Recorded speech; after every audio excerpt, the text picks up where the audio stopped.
Bonjour tout le monde. Alors, si j'ai bien compris, je ne sais pas si les gens de la... Enfin, je pense qu'il y a pas de personne de l'animation et que c'est moi qui dois prendre l'animation en main et que je dois afficher au début. Donc, je partage mon écran, si c'est possible, si on peut me permettre de partager mon écran. OK, avec une affiche qui m'a été transmise. Voilà. Et donc, ça, c'est...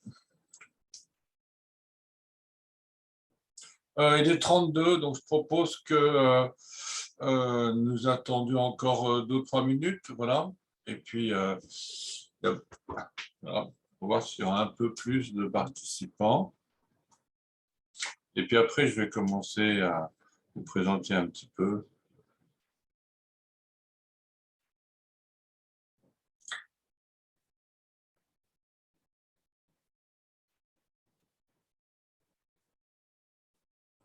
Sauf si Karine veut dire quelque chose, mais...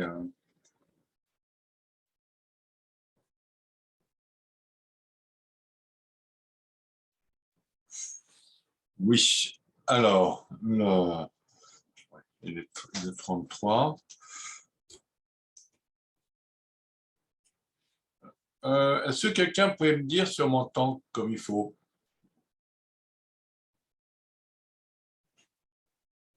Moi, je t'entends. On t'entend très bien, Merci. Bénédicte. OK. Oui, bonjour Florence, c'est Karine, on entend très bien. OK, merci.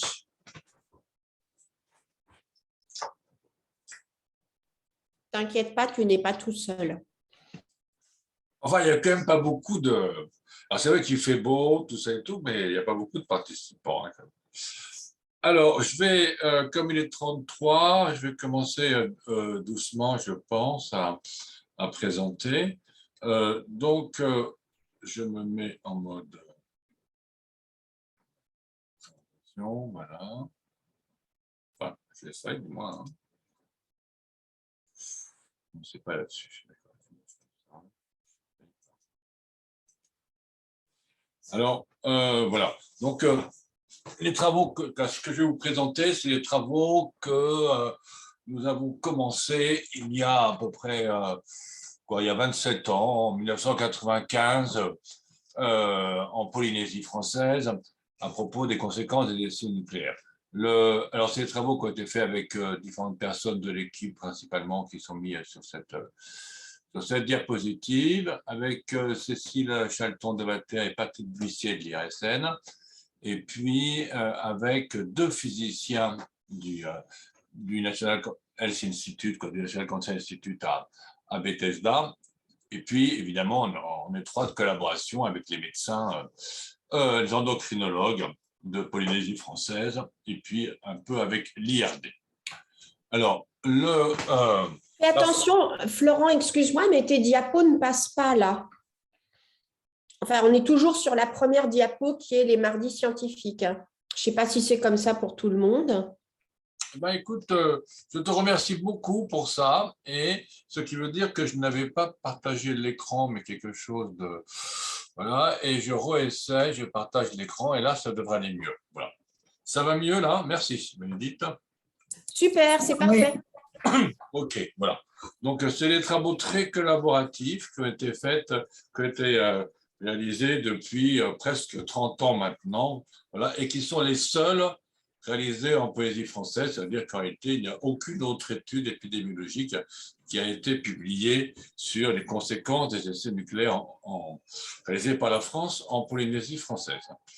Alors, donc, entre 45 et 80, les 5 puissances atomiques de l'époque ont réalisé 504 essais nucléaires et sur 13 sites. Hein, et donc, en réalité, ce qui s'est passé, c'est que donc vous avez ici la distribution des sites. Hein, la France a fait des essais d'abord en Algérie et puis après en Polynésie française, comme tout le monde sait, et en Polynésie française, on a fait 41. En réalité, depuis 1963, il y avait le traité d'interdiction des essais nucléaires qui a été signé par un certain nombre de pays, mais évidemment pas par la France, qui est là en rouge, ni par la Chine, qui s'apprêtait au contraire soit à faire, soit à commencer, soit à continuer des séries d'essais nucléaires, voilà. Et puis un autre on s'en fout de pays, on va pas signer ça. Et en réalité, si ce traité a été signé, c'est que déjà à cette époque, tout le monde connaissait les problèmes que posaient les essais nucléaires atmosphériques. Alors tout d'abord, ce qui se passe, c'est qu'il y a, comme je pense que vous savez tous, il y a une énorme quantité de matière fissible qui part, des produits radioactifs qui partent dans l'air.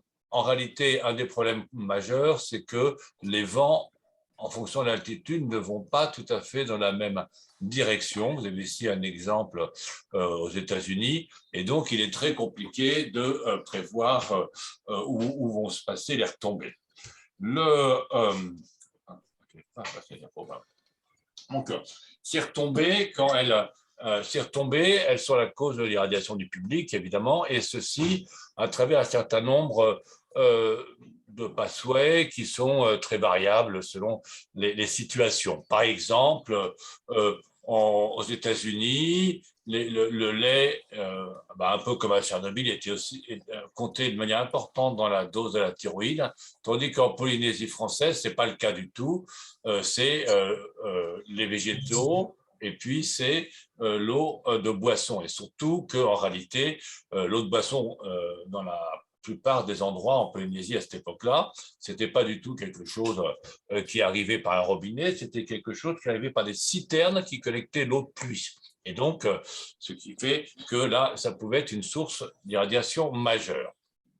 Alors, pour vous donner un petit peu une idée de ce qui se passait au temps où il y avait énormément d'essais nucléaires partout, hein.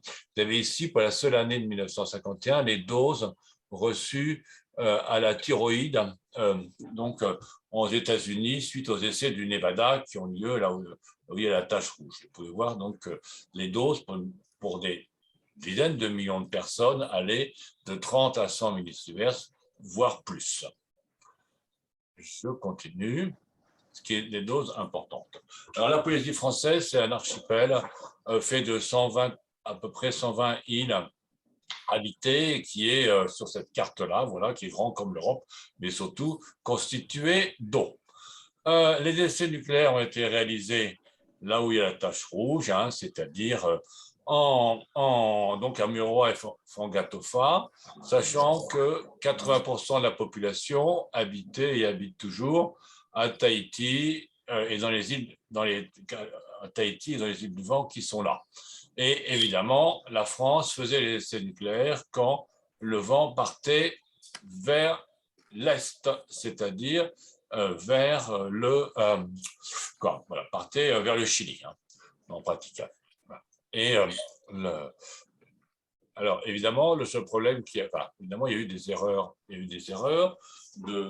dans la réalisation de ces tests, et puis il y en a 6 qui sont connus comme ayant été très contaminants, qui sont listés là, parmi les 41 réalisés par la France. En réalité, ce chiffre n'est pas contesté, hein, c'est-à-dire que, par exemple, les scientifiques de l'université de Princeton qui ont publié les Mururoa Files, je ne sais pas si vous vous en souvenez, et le livre toxique, et donc Disclosed, il y a 1 an et demi, ils ont aussi travaillé uniquement sur ces tests-là, et donc, en réalité, on ne pense pas qu'il y ait d'autres tests qui ont posé des problèmes, sauf évidemment pour le Chili, mais c'est un peu plus loin. Voilà. Alors, je continue.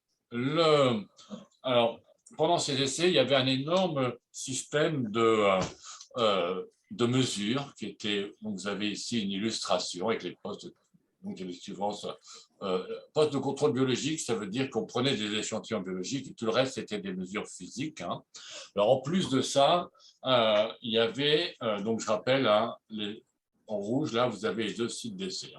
Et donc, il y avait 13 stations météo qui mesuraient heure par heure tout ce qui est vent et pluie. Et puis, il y avait des mesures aussi qui étaient faites sur des bouées, sur des bateaux et par avion. Et puis, en plus, il y a eu d'anthropogrammamétrie qui ont été réalisées sur des populations quand on supposait qu'il y avait eu des problèmes. Disons, le gros problème qui reste, on va voir après que après tout a été déclassé, tout a été déclassé, mais le gros problème qui reste, c'est que la façon dont l'armée a collecté les résultats des anthropogrammétries est telle, c'est juste un espèce d'indice de triage avec énormément d'informations qui manquent et tout, que ce n'est pas utilisable. Et ça, c'est un gros problème qui reste. Alors, il faut savoir, il y avait des caractéristiques très particulières à la Polynésie au moment des essais. Alors d'abord, il n'y avait pas d'habitants permanents. Il y avait des gens qui restaient quelques mois et tout pour travailler sur les cocotiers. Mais il n'y avait pas d'habitants permanents dans ces 2 atolls-là. Et autrement, il y avait 500 habitants à peu près dans un rayon de 500 km, ce qui veut dire donc une densité de population extrêmement faible. Et au moment de la réalisation des essais nucléaires, il n'y avait que 3 aéroports en Polynésie, un à Mururoa, un à Ao, là où je mets la flèche, je ne sais pas si vous la voyez, qui est la base logistique des essais nucléaires, qui était vraiment transformée c'était une super base logistique, parce que c'était vraiment, au point de vue, c'était vraiment, ils ont coulé beaucoup de béton, voilà. Et puis le dernier à Tahiti, et c'est tout. Comme c'était tout, évidemment, à part quelques boîtes de conserve, la quasi-totalité de la nourriture consommée dans tous les endroits en Polynésie française était la nourriture produite sur place. Et une grande partie de celle de Polynésie aussi, puisqu'à l'époque, le fret aérien coûtait très, très cher. Je continue. Alors, voilà, il y a eu différentes publications plus ou moins précises, et puis il y a eu un gros effort de l'armée en 2006 pour publier une première estimation officielle des doses suite à ces essais qui ont posé des problèmes. Et vous avez ici les tableaux que l'armée a publiés, voilà, en 2006. Et donc, pour vous donner les ordres, alors c'est des tableaux qui sont, je vais revenir, je vais être un peu plus précis après là-dessus, mais donc, voilà, c'est les doses. Donc, les doses sont de l'ordre de quelques millisieverts en dose pour ce qui est de la dose effective, efficace. C'est un équivalent de dose en réalité, effective dose. C'est une dose, c'est la pondération de la dose reçue par différents organes avec des coefficients de pondération qui dépendent un petit peu de la radiosensibilité de l'organe. Et puis, donc, les doses à la thyroïde sont plus élevées. Et d'une manière générale, évidemment, quand vous travaillez sur les essais nucléaires, le problème principal, c'est la thyroïde, parce que la thyroïde fixe activement l'iode 131 et que l'iode 131 représente donc de ce fait un danger plus important que les autres radionucléides. Et ce qui se passe, c'est que les doses reçues à la thyroïde sont toujours très largement supérieures aux autres. Et comme aux doses reçues aux autres organes, et comme le cancer de la thyroïde est en plus, pour une même dose, un cancer dont le risque est plus élevé que la plupart des autres cancers, le coefficient de risque est plus élevé, il est bien évidemment qu'après essai nucléaire, s'il faut chercher un truc, c'est qu'il faut chercher les cancers de la thyroïde. Si vous cherchez autre chose, c'est que vous n'avez pas envie de trouver. Alors, en 2013, l'armée a déclassifié des documents originaux. Donc, c'était suite en réalité à une demande qui avait été faite par l'Académie des sciences et l'Académie de médecine. Et puis, l'ensemble des documents des services de radioprotection que vous avez vu là, sur cette carte, ont été déclassés. Alors, donc nous, on s'est précipité immédiatement pour tout scanner, parce qu'il faut savoir qu'il y avait déjà eu une déclassification un petit peu, il il y a une quinzaine d'années, ça s'est arrêté au bout de 3 jours. Et donc, il y a des gens de l'équipe qui sont partis faire des scans de tous les documents, ce qui fait qu'on les a à la in the box, comme disent les Anglais. Et puis autrement, il y a un autre groupe qui a fait ça aussi, c'est le groupe justement des murs à faille et de disclosure. Et apparemment, il n'y a pas tellement d'autres gens qui étaient intéressés. Alors, ce groupe donc, de l'Université de Princeton a publié des nouvelles estimations dosimétriques après, suite à cette déclassification, en 2021. Et ils ont, donc, grosso modo, ils ont refait des calculs très sérieux, en réalité, c'est un très bon travail, et ils ont pris en compte un certain nombre d'oublis et d'imprécisions. Enfin, ils ont fait quelque chose qui, sur certains points, en tous les cas, est plus sophistiqué que ce qu'avait fait l'armée. Et puis, à l'époque, mais les moyens de calcul et tout ça ne sont pas les mêmes. Et puis, ils ont revu à peu près les doses ils ont écrit ça par un facteur 2 à 5. Voilà. Et ça donne donc, voilà, ça c'est pour un essai. Alors, c'est pour lequel, excusez-moi, je ne vois pas parce que ça c'est pour Albédéran. Ben, c'est pour l'essai Albédéran, et donc avec irradiation des gangliers assez forte. Et donc voilà, j'estime 24, cela avait estimé 9, et puis voilà. Mais en revanche, ça c'est pour la thyroïde, en revanche, pour les doses effectives, plutôt, excusez-moi, ça c'est pour le maximum, en revanche, pour les moyennes, le rapport n'est pas très, très, très élevé. Là, et pour la thyroïde, c'est un peu plus élevé, c'est 2,6. Donc, voilà, c'est ça. Donc, ils ont publié ça. Alors, cependant, c'est très important de savoir que voilà. Mais en réalité, dans ce genre de situation, une grande partie des radiations, c'est des problèmes de contamination interne.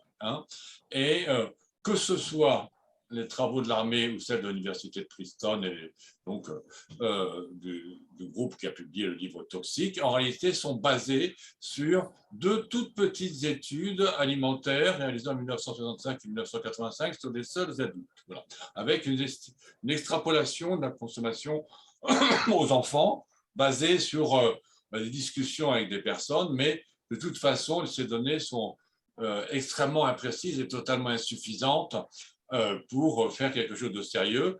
Et d'une manière générale, de toute façon, ils n'ont fait ni estimation individuelle des doses, ni études épidémiologiques, et ni estimation de risque. Voilà. Alors là, j'espère que je passe à la diapo d'après. Oui, alors désolé, ça, c'est un mouvement de diapositive qui s'est produit. Et sur cette diapositive, ce que j'expliquais, c'était que le système de santé était d'assez bon niveau, avec simplement 5 endroits où le cancer de la thyroïde pouvait être traité en Polynésie française, avec deux centres, deux laboratoires d'anapath à ce moment-là, avec un système un registre national des naissances et des décès, et avec des recensements tous les 5 ans ou tous les 7 ans, ça dépendait. Et ce qui fait qu'en tous les cas, il y avait toutes les conditions pour faire des études comme il faut en Polynésie française, puisque voilà, il y avait quand même un aspect français, entre guillemets, au niveau bureaucratique, qui fait qu'il y a beaucoup d'archives et beaucoup de choses qui existent. Alors, ce qu'on a fait, ce que moi j'ai commencé à faire, c'était en 95, voilà, après des années de demandes, il se trouvait que j'ai connu quelqu'un qui avait pris la direction de la partie, de la filiale, enfin, d'un truc qui s'appelle ITESTAT, qui est grosso modo l'INSEE pour la Polynésie, et qui m'a transmis les causes de décès de l'époque, sachant qu'on nous avait demandé depuis très longtemps et qu'on ne les avait pas eues, et qu'on nous répondait le secret médical par rapport à ça. Voilà. Et donc, donc, on a publié quelque chose là-dessus. Et on a montré que pour le cancer de la thyroïde, si on comparait ce qui se passait au niveau mortalité chez les populations de Polynésie française natives par rapport à ce qui se passait chez les autres populations maoris, c'est-à-dire les Maoris de Hawaï et de Nouvelle-Zélande, qui viennent du même groupe que les Polynésiens, puisque la population d'Hawaï et de Nouvelle-Zélande était constituée à partir de Polynésiens qui sont partis il y a à peu près 800 ans de Polynésie pour aller dans ces îles-là. Voilà. Mais en réalité, au début, c'était des gens qui étaient aussi dans les îles polynésiennes. Je vous rappelle que la Polynésie, c'est peuplé depuis à peu près 1000 ans par des gens qui viennent de l'Indonésie, de la Micronésie. Là, c'est quelque chose qui est très étudié maintenant, mais donc c'est une population très récente. Alors, on avait montré donc qu'il y avait un excès de mortalité si on comparait par rapport aux Maoris d'Hawaï et de Nouvelle-Zélande, on avait un excès de mortalité, voilà. Et suite à ça, donc, nous on a préparé un article qu'on a mis qu'on a fait accepter dans le British Journal of Cancer, et à l'époque, donc j'avais terminé l'article en disant que malgré toutes nos demandes, on n'avait pas pu avoir accès aux données d'incidence.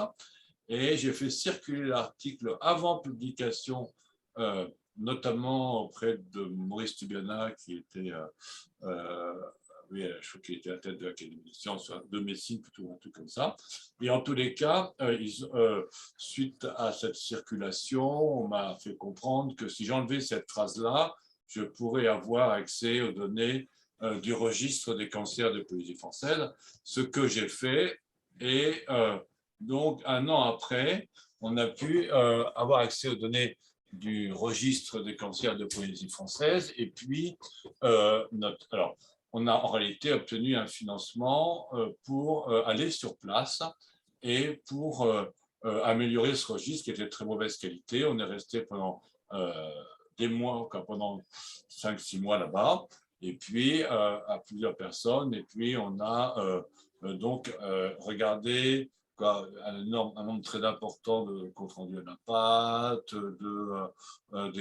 d'examens radiologiques et tout ça. Et on a ajouté à peu près, on a augmenté de 30%, grosso modo, le nombre de cancers dans le registre des cancers qui existait là-bas. Et puis, on a éliminé aussi un bon nombre de doublons, puisque de toute façon, avant qu'on soit arrivé, il n'y avait même pas les dates de naissance, ni rien dedans, aucune information identifiante dans le registre, ce qui fait que de toute façon, on a dû tout reprendre. Et alors, on a donc regardé, d'abord confirmer cette différence par rapport aux populations maoris de Nouvelle-Zélande et d'Hawaï, donc avec des risques relatifs d'1,8, 2,6, 1,7 et 3,7. Et puis, on a aussi montré que l'incidence était plus élevée chez les natives, le 18 pour 100 000, là c'est l'incidence standardisée sur la population mondiale, que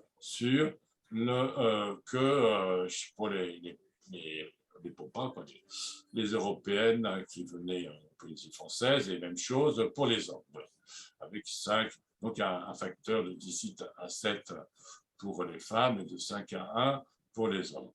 On a aussi étudié un peu ces excès, et en réalité, on s'est aperçu que ces excès n'étaient pas plus importants chez les personnes qui étaient nées en Polynésie française, qui étaient nées pendant les essais nucléaires que chez les autres. C'est-à-dire que par rapport à Hawaï et aux Maoris d'Hawaï et de Nouvelle-Zélande, si on séparait la population de nés moins de 15 ans pendant les essais nucléaires ou plus de 15 ans pendant les essais nucléaires, et bien en réalité, ceux qui avaient moins de 15 ans pendant les essais nucléaires en France, en Polynésie française, n'avaient pas de risque de cancer plus élevé par rapport à l'excès de risque qui existait déjà chez ceux qui avaient plus de 15 ans au moment des essais nucléaires. C'est quand, voilà, donc par exemple, là, par rapport à Hawaï, pour les hommes, c'est très... Voilà. Alors pour les femmes, c'est 1,9 et 1,9, et là, 1,1 et 2,3. Donc, ça montre qu'il n'y avait pas du tout d'excès dans ce sens-là, et ce qui veut dire que probablement, au moins, on ne pouvait pas dire tout l'excès par rapport à Hawaï par rapport aux autres populations maoris, tout cet excès est dû aux essais nucléaires. Ça, on ne pouvait pas le dire, parce que si c'était le cas, eh ben, l'expérience de Tchernobyl et toutes les études qui ont été réalisées dans le monde, je dis bien toutes, montrent que les adultes ne sont pratiquement pas sensibles et qu'à l'âge de 30-40 ans, vous pouvez recevoir tout ce que vous voulez comme irradiation sur la thyroïde, vous n'augmentez pas votre risque de cancer de la thyroïde. Nous, on a dépensé beaucoup d'argent pour vérifier ça dans une cohorte de 7000 femmes traitées pour un cancer du sein, et on peut le confirmer de manière définitive, et ça a été aussi trouvé dans toutes les autres études. Et donc, en un mot, si cet excès existe, eh ben, si cet excès existe, en tous les cas, il n'est pas... si cet excès avait été dû aux essais nucléaires entièrement, on aurait vu là, pour supérieur à 15 ans, on aurait vu 1, et puis, ou quelque chose de pas trop différent, en fluctuation statistique près, et puis on aurait eu quelque chose de beaucoup plus important pour les gens de moins de 15 ans. Alors, évidemment, ce genre d'analyse, ça ne sert pas à quoi? Ça sert à quelque chose si vous êtes dans une situation comme Tchernobyl, avec des doses extrêmement importantes, voilà. Mais là, on savait de toute façon que les doses n'allaient pas être très importantes, et parce que la France a quand même fait des essais très longtemps après les autres pays, après l'Angleterre, l'URSS et les États-Unis, et donc il y avait quand même un retour d'expérience beaucoup plus important, hein, et donc on ne s'attendait pas à voir quelque chose, mais donc de toute façon, pour aller plus loin, il fallait faire une étude cas témoin ou quelque chose d'autre. Alors, en réalité, clairement, il n'était pas possible de faire l'étude de cohorte, hein, parce que c'était vraiment qu'il aurait fallu des sommes extrêmement importantes, et à l'époque, ce n'était pas possible de réunir ça. Et en plus, voilà, c'était quelque chose on avait clairement l'idée qu'il fallait contrôler pour les autres facteurs de risque de cancer de la thyroïde, et que si on ne pouvait pas faire ce contrôle-là, on allait de toute façon avoir quelque chose qui n'allait pas être conclusif. Donc, on a décidé de faire l'étude cas témoin. On a pris tous les cas de cancer de la thyroïde chez les natifs de Polynésie française. On nous a parlé à 2 témoins. Et puis, on a regardé, on a fait des interviews en face à face qui avaient pour objectif de travailler d'interroger les gens sur leur régime alimentaire. Et c'est pour ça qu'on a demandé aux gens de se renseigner auprès de leurs parents, de demander à leurs parents d'être là au moment de l'interview. Et puis aussi, excusez-moi, on a aussi récupéré tout un grand nombre d'informations sur les autres facteurs de risque, sur les antécédents médicaux, sur tout ça, et puis sur le style de vie, sur l'endroit où les gens habitaient, sur tout ça. Et le style de maison, est-ce que c'était une maison ouverte ou pas, sur tous les facteurs qui influençaient sur les doses. On a aussi récupéré des ongles pour mesurer un certain nombre de polluants dedans, et aussi pour mesurer l'iode. Hein. C'est une bonne façon d'ajuster sur la consommation d'iode au moment de l'interview. Et puis, on a aussi récupéré la salive. Alors, non, ça c'est juste le nom des essais, puis les endroits où il y avait des cas. Voilà. Alors, la dosimétrie a été faite à l'époque, donc tout ça c'est en 2006. La dosimétrie a été faite par un physicien biélorusse qui après est parti aux États-Unis, hein, et qui a repris beaucoup d'informations, mais c'est des informations qui venaient de rapports que la France avait envoyés à l'UNSCEAR, qui est le Comité des Nations Unies pour les effets de la radiation, mais en réalité, ce n'étaient pas les rapports originaux à l'époque, on ne les avait pas. On avait donc ces synthèses, hein, qui avaient été envoyées par l'armée française, par la France à cet organisme des Nations Unies, et c'est des synthèses qui étaient un petit peu lissées. Voilà. Et donc, on a reconstitué, donc, malgré ça, sur ces données-là, Vladimir Drozdovitch a en réalité fait exactement le même travail qu'a fait les gens neuroaphaille et de toxiques, là, c'est-à-dire qu'il a reconstitué chaque essai, hein, voilà, mais il y avait avec de l'information moins précise. Et voilà. Et ça, c'était justement, c'est un exemple de voilà, une page de garde de ces rapports envoyés par la France. Alors, donc, on a estimé, nous, la dose à 2,7 millisieverts en moyenne pour l'ensemble de la population. La plupart de la dose étant pris en réalité par la population, ayant été reçus, non pas dans le test Albédéran qui est tout en haut et qui a éradié les îles Gambier où il y avait 500 personnes, mais par une erreur qui a été faite au moment du dernier test, qui s'appelait Centaure, et qui a éradié massivement, qui a éradié les gens de Tahiti, et donc où la population évidemment est beaucoup plus importante. Et donc, ce qui fait que donc on arrivait à cette estimation de 2,7 en moyenne, ce qui est du même ordre de grandeur que ce que disait l'armée en 2006, mais ce qui est 2 à 3 fois, 2 à 5 fois, ce qui est inférieur, évidemment 2 à 5 fois inférieur à ce que a calculé après sur les données déclassifiées les gens de Toxic et de l'université de Bristol. Alors, alors je vous rappelle que c'est peut-être pas, vous allez voir justement plus tard que c'est pas si important que ça, ce problème de sous-estimation, puisque l'épidémiologie, quand l'important, c'est ce qu'il y a un biais, hein, parce que l'épidémiologiste compare dans une étude cas témoin des cas et des témoins, et le problème, c'est plutôt un problème de précision des estimations que de biais systématiques dans un sens ou dans un autre. Alors, cette étude, donc, je passe. Voilà, le résultat, donc, nous, on l'a, voilà, tel qu'on l'a publié, c'était que, vous avez ici donc le nombre de cas et de témoins pour l'ensemble des sujets, ceci en fonction des estimations de doses reçues. Et donc, c'est sur des nombres très, très, très faibles de sujets qui avaient reçu, d'après nos estimations de l'époque, plus que 10 millisieverts, on avait cette relation dose-effet-là avec un test de tendance qui était positif. On n'a rien vu pour la participation des essais nucléaires, c'est absolument normal puisque le cancer de la thyroïde est déjà dans la population générale un cancer en France, il y a 70-80% un cancer féminin, et en Polynésie, ça allait à 90%, et il n'y avait pas de femmes qui ont travaillé à Mururoa, hein, et donc, de toute façon, et à fond de la TOFA, c'est pour ça que le travail sur les sites d'essais nucléaires, de toute façon, il y avait très, très peu de chances qu'on trouve quelque chose comme, voilà, pour ce qui était du risque de cancer de la thyroïde. Alors, on a refait une espèce d'analyse de sensibilité en éliminant les témoins, en éliminant, pardon, les micro-cancers. Et les micro-cancers, c'est quoi? C'est simplement parce que le cancer de la thyroïde a une particularité, un peu comme le cancer de la prostate, c'est que plus vous cherchez, plus vous en trouvez. Probablement, à mon âge, à 65 ans, il y a à peu près 30 à 40% de la population qui a un micro-cancer.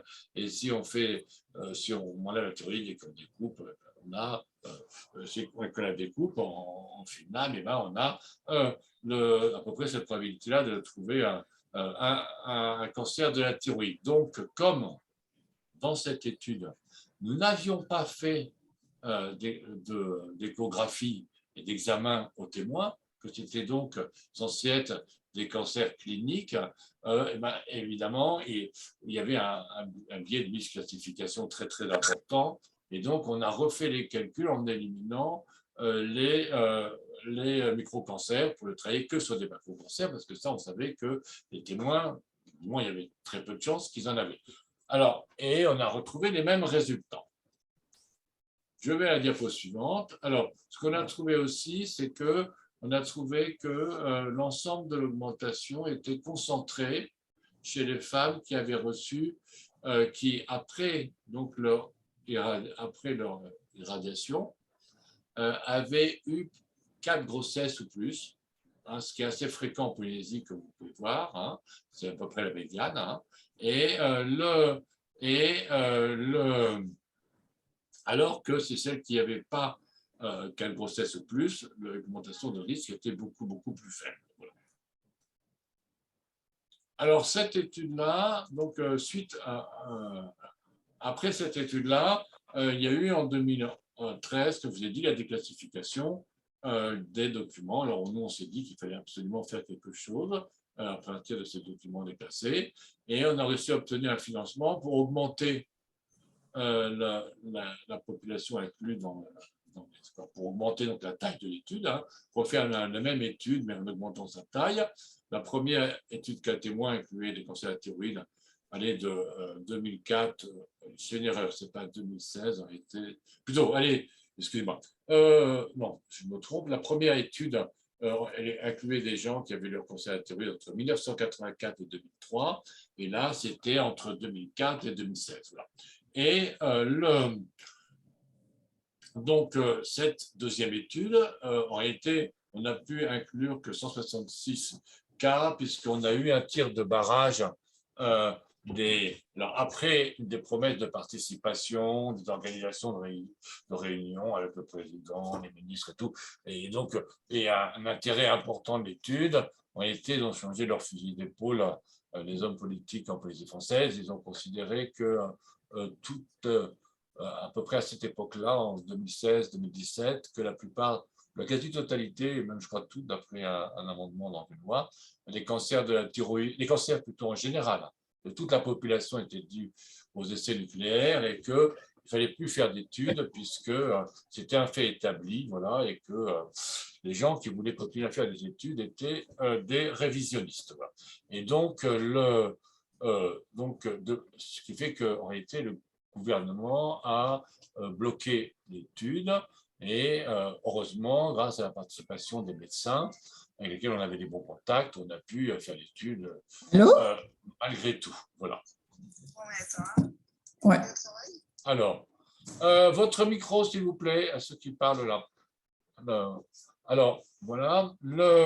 Donc, on a repris tous les documents qui ont servi aussi au groupe de l'Université de Princeton. Hein, et puis, on a fait aussi quelque chose de nouveau, c'est-à-dire qu'en plus des interviews, on a des interviews individuelles, on a interviewé des groupes de femmes, de 8 femmes d'habitude, qui avaient eu des enfants au moment des essais nucléaires pour essayer de retrouver, et ceci dans un très grand nombre d'îles, dans tous les atolls, dans tous les archipels de Polynésie française, pour essayer d'être plus sûr de leur alimentation et de corriger, s'il le fallait, des problèmes s'il y en avait, voilà, de déclaration. Et donc ça a été fait, on a publié, je crois, en 2019, c'est ça.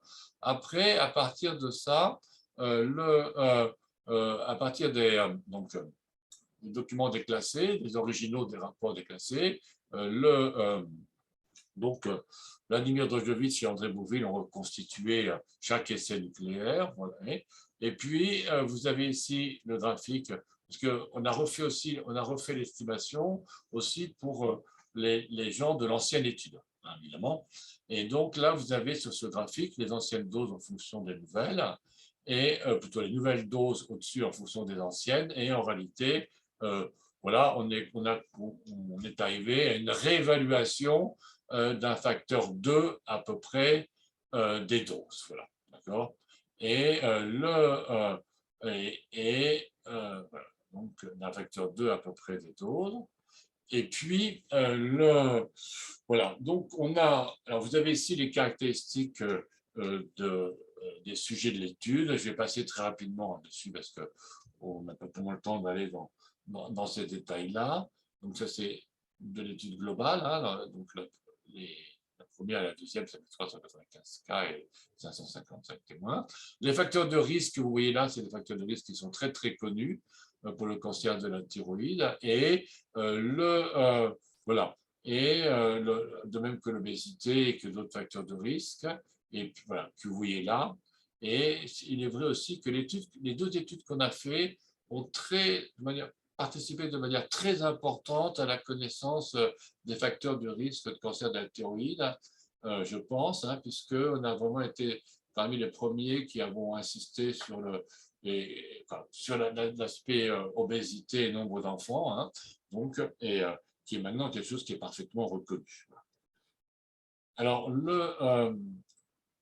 vous avez ici donc les résultats en termes de dose, et au lieu d'avoir 2,7 en moyenne, on a quelque chose qui est plutôt de l'ordre de 4,7 en moyenne, 4,7 pour les cas et 4,6 pour les témoins, et avec une irradiation qui est due en grande partie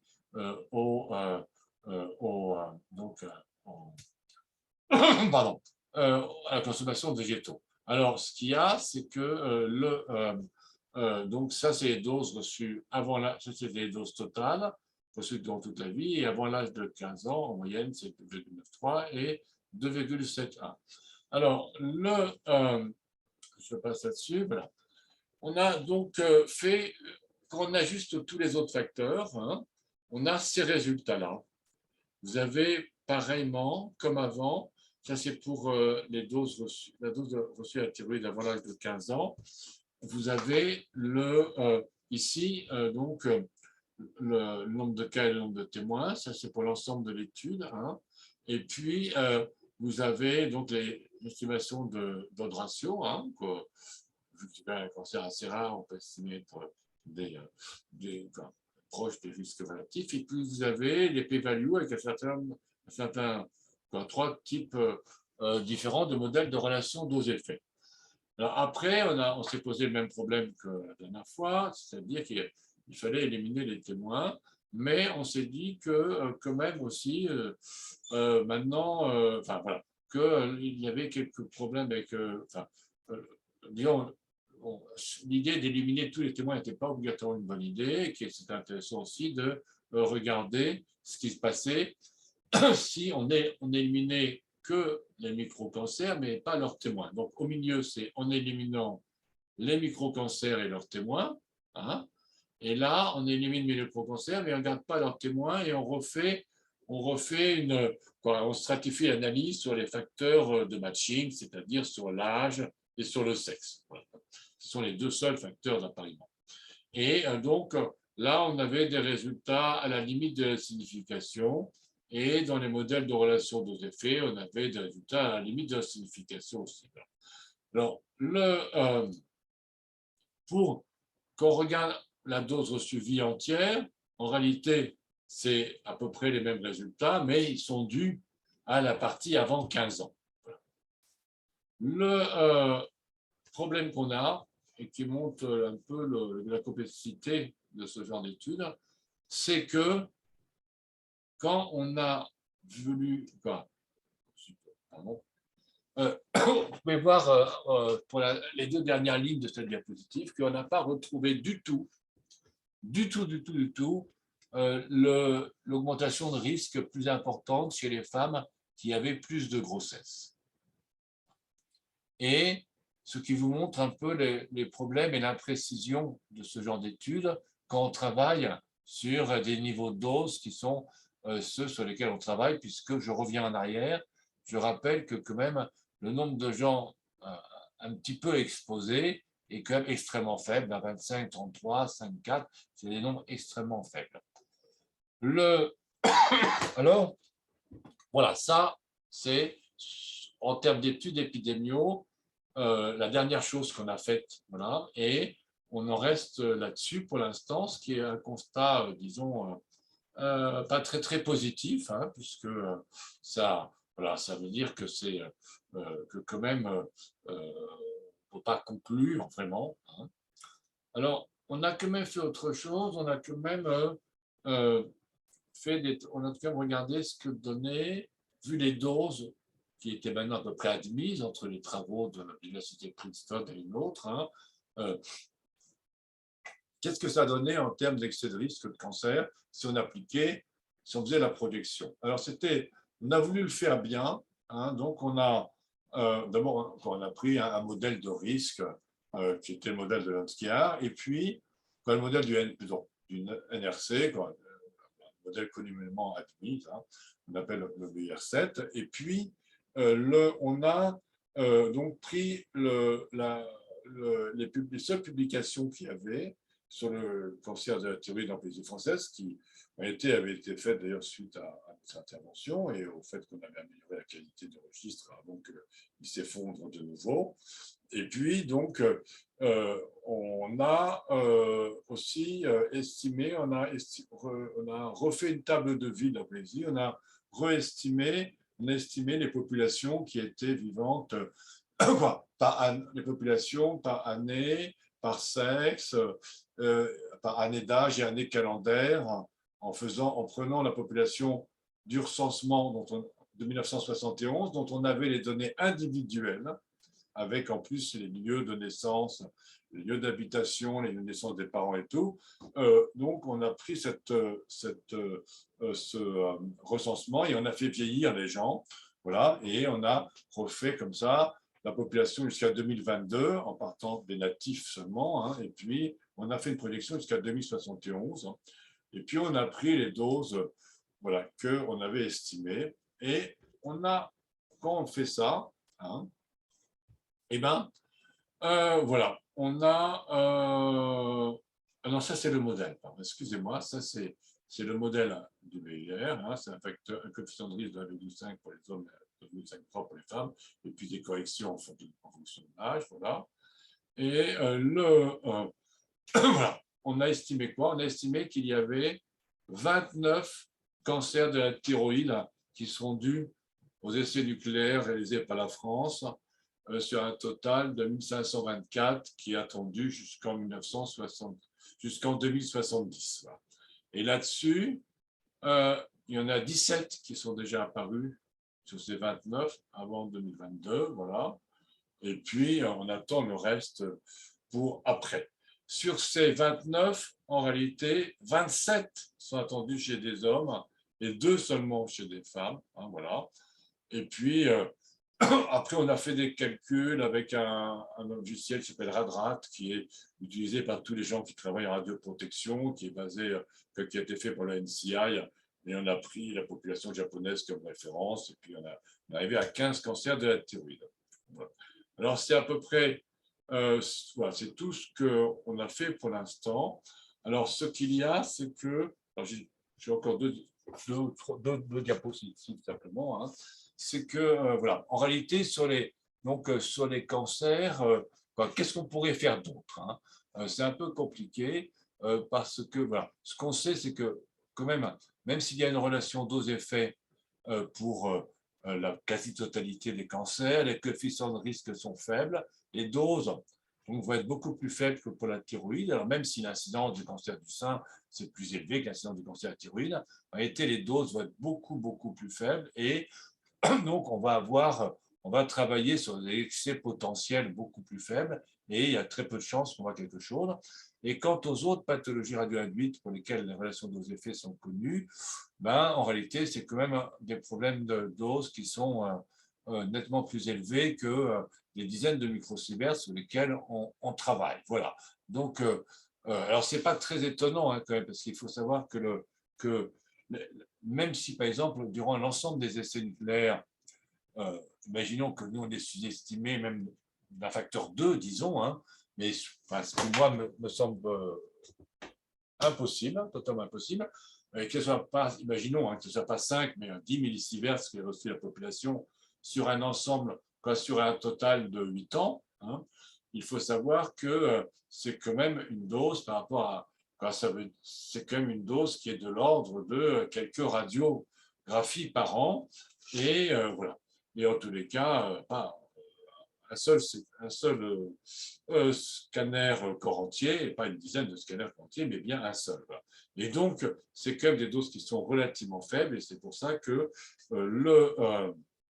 voilà. C'est pour ça que c'est compliqué de faire d'autres choses pour l'instant. En tous les cas, je dis bien pour l'instant. Alors nous, sur quoi on travaille? Pour l'instant, on va faire une projection de risque pour l'ensemble des cancers, avec les doses, parce qu'en réalité, on a estimé les doses pas seulement à la thyroïde, mais aussi aux autres organes. Donc voilà, ça un peu pour cadrer le débat. Hein. Voilà. Et puis, donc on a des travaux qui sont effectués par Monia Zidane dans l'équipe pour, travailler sur l'éventuelle susceptibilité génétique au cancer radioinduit, puisqu'il y a quand même, c'est quand même une possibilité importante. Le seul problème, c'est les nombres. Hein. Donc, on a pour l'instant fait une GWAS avec pourtant une puce, la fameuse puce, vous savez, épitire, dont Terrestron vous a parlé, donc, sur lesquelles on avait fait rajouter beaucoup de choses qui concernaient la réparation. Et donc, c'est une puce enrichie pour tout ce qui touche les hormones, tout ce qui est cycle des hormones thyroïdiennes et puis la réparation du cancer. Mais c'est quand même qu'une GWAS, voilà. Il y a un financement qui est en cours pour faire du whole génome, mais ce n'est pas pour tout de suite. Et c'est vrai que les nombres sont relativement faibles, donc c'est très difficile de voir des choses. Et voilà. Conclu de ne pas être en face d'autre chose que du bruit. Et puis, il y a le groupe de Sylvie Chevillard du CEA qui travaille sur des mi-RNA des tumeurs sur lesquelles on a déjà travaillé, nous, voilà. Hein. Donc, sur les lames du cancer de la thyroïde. Les résultats, pour l'instant, on est toujours en train de travailler dessus. Voilà. Comme je disais, c'est très difficile de faire quelque chose d'autre au niveau épidémiologique, à mon avis. Ce qu'on pourrait peut-être essayer de faire, c'est de travailler sur les effets transgénérationnels, et on prépare un projet dans ce sens-là. Mais il faut savoir que dans Science, il y a 1 an, il y a une étude qui a montré, l'étude faite par le NCI sur les populations vivant à Tchernobyl, hein, et sur leurs enfants, une étude extrêmement détaillée sur des trios, et qui a montré qu'il n'y avait absolument aucun effet transgénérationnel. Et c'est même le titre de l'article, voilà.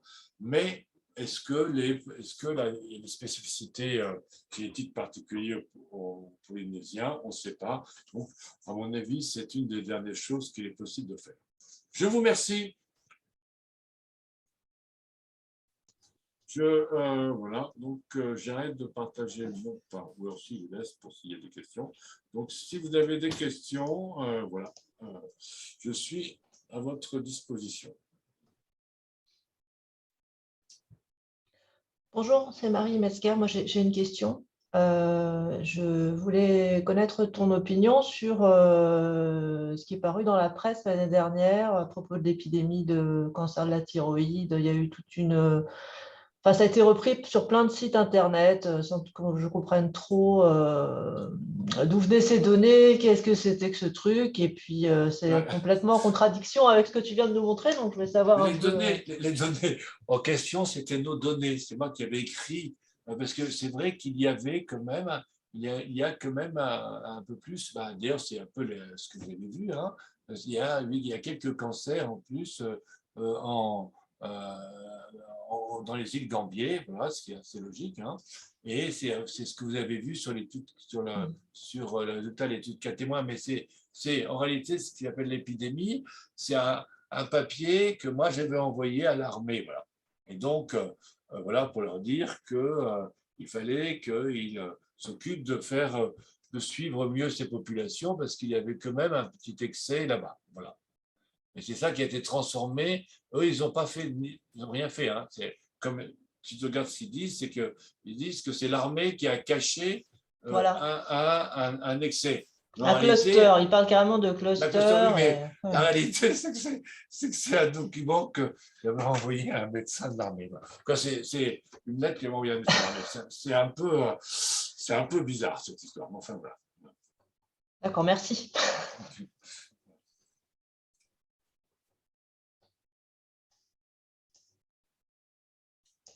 Il n'y a pas d'autres questions? J'étais clair. Pardon? Non, mais vas-y, finis, je poserai ma question après, c'est Bénédicte. Vas-y, Bénédicte.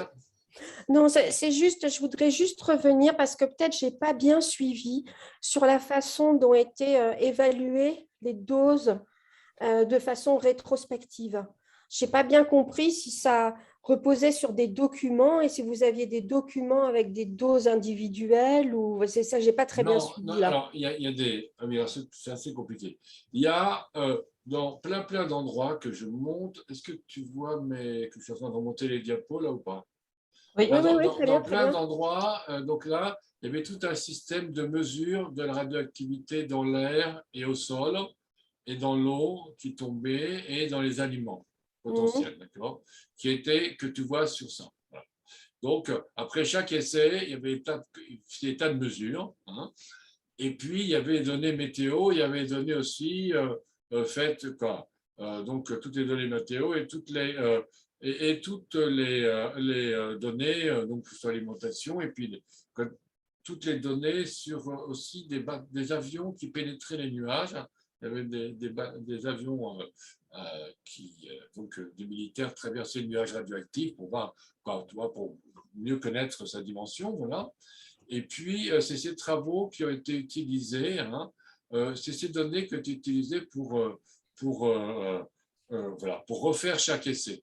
Alors là, je te montre, tu vois, ça c'est une simulation faite par Muro Raffaï, là justement, ce dont on parlait là, à propos d'un des essais. Voilà, d'accord. Et donc comme ça, on refait chaque essai. On refait chaque essai nucléaire, c'est exactement ce que nous on a fait. On a refait chaque essai nucléaire, et après, quand on sait si c'était mieux ce qui est tombé sur ce qu'il y avait comme radioactivité dans l'air, ce qui est tombé comme radioactivité sur les légumes et tout, et ben on transforme ça donc avec en prenant en compte voilà, tous les voies possibles de contamination. Là, on transforme ça en dose à la thyroïde. Voilà. Alors, l'armée l'a fait. L'armée et Muro Raffaï l'ont fait avec des études, avec des petites études alimentaires sur quelques dizaines de sujets. Nous, on a fait ça individuellement en dépensant beaucoup, en mettant un énorme effort pour essayer de connaître mieux l'alimentation de l'époque. Mais l'alimentation de l'époque, c'est pas trop dur, hein, parce que si vous habitez à Puka Puka en Polynésie pendant les essais, hein, où est Puka Puka, voilà, par exemple, ou enfin, quels que soient tous les atolls, tous les endroits où vous habitez, de toute façon, il y avait ce qui était produit sur place, hein. C'est-à-dire que la probabilité que vous mangez des fraises, c'était zéro. Et donc, c'était ce qui était produit sur place, et donc l'alimentation était assez simple. Et les gens, ils savent où ils étaient, parce qu'ils savent qu'ils étaient sur telle île à un moment jusqu'à tel âge, après ils ont été sur telle île. Donc, je pense que la reconstitution dosimétrique est quand même relativement bonne qualité. D'accord. Ok, j'avais pas. Mais il n'y a pas eu de mesure. Les mesures qui ont été faites, les vraies mesures qu'on aurait pu, alors je reviens là-dessus, les vraies mesures qu'on aurait pu utiliser, hein, pour aller d'eau, c'est ça. Voilà. Mais manque de bol ou autre raison que manque de bol, ces données ne sont pas utilisables. D'accord. Ok. Ok, merci.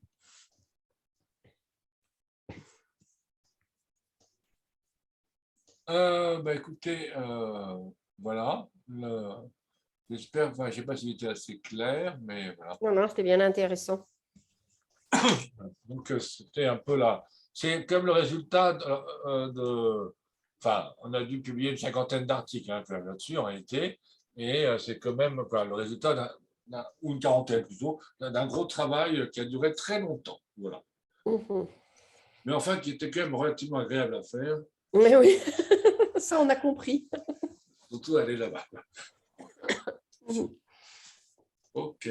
Écoutez, je vous remercie. Hein, merci à toi. Je laisse la parole à Karine, alors, si elle est là encore. Oui, merci Florent, rien de spécial à ajouter. Merci pour cette belle présentation. Ok, à bientôt. À bientôt, merci à tous. Au revoir. Au revoir.